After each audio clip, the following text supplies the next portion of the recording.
What up, what up? Yo, we back again. I had to shoot a second video because I've noticed there were more parts that we needed to discuss. You see what I'm saying? But as always, before I begin, I'm not saying nothing. I'm not giving y'all anything until after this.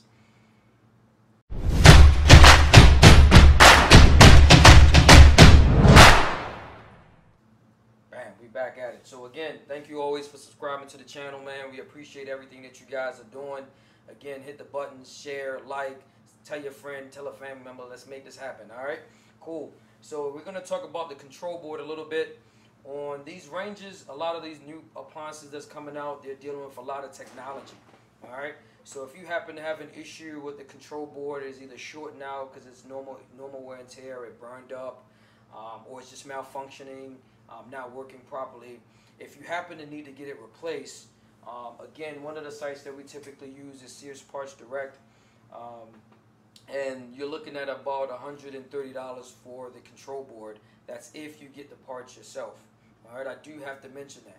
I'm not saying that we're coming out and that's what you're paying. I'm not saying that's when a service company comes out, that's what you're going to be paying.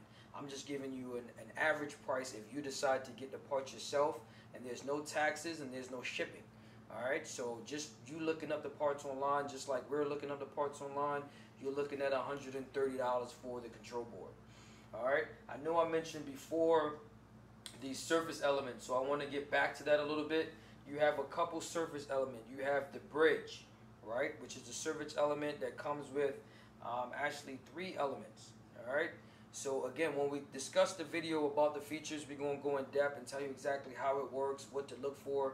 But when you're looking at the bridge on this particular appliance, you're looking at the whole entire assembly. If they do burn out, you're looking at $135.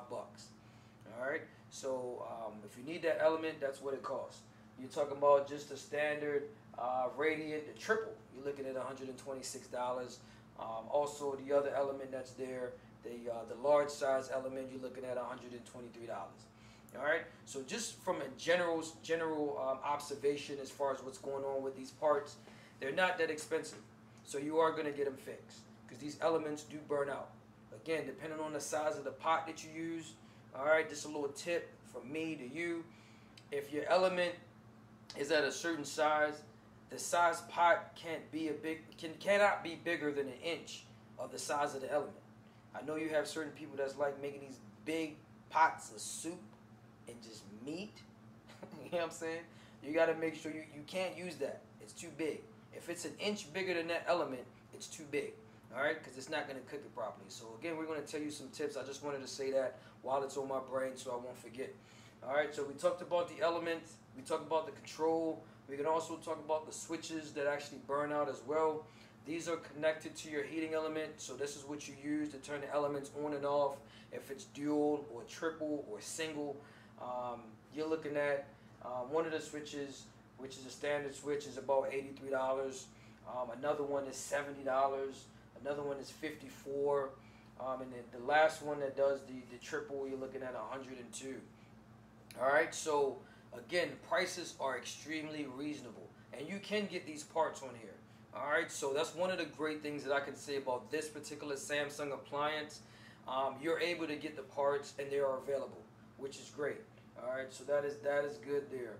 So again, when you're purchasing an appliance, remember it lasts about 10 years.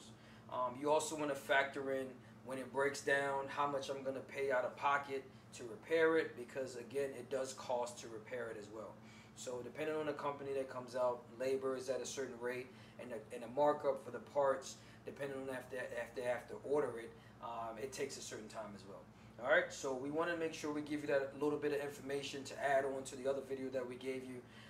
Just so that you're comfortable in exactly what it is that you're getting, because again, we're here for you like you are here for us. That's why we thank you every time that you we see that you guys subscribe to the video. We greatly appreciate that, and also the comments that you leave. We'll respond to those and make sure that we communicate back and forth.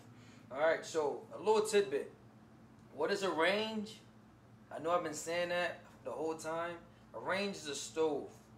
All right, so that's just the technical term that we use as technicians to classify between a range, which is a stove, and which is a freestanding range. So this one is a freestanding range.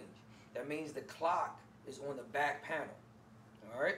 So there's different types of range you might have. The first one that I described is a freestanding range, which is the control board is on the back panel. Then you also have a drop-in range where the control board is in the front. All right. So you have that as well. So you got the freestanding, you have a drop-in range, and that's typically about most people will have. You will have the freestanding or the drop-in range as well. All right. So again, always subscribe to the channel. Again, it's me, your boy Richie Rich. You help me, I help you, we help each other. Subscribe to the channel. It's me, I'm out. Consumer Appliance Report. Again, it's Richie Rich. Peace. I am out of here.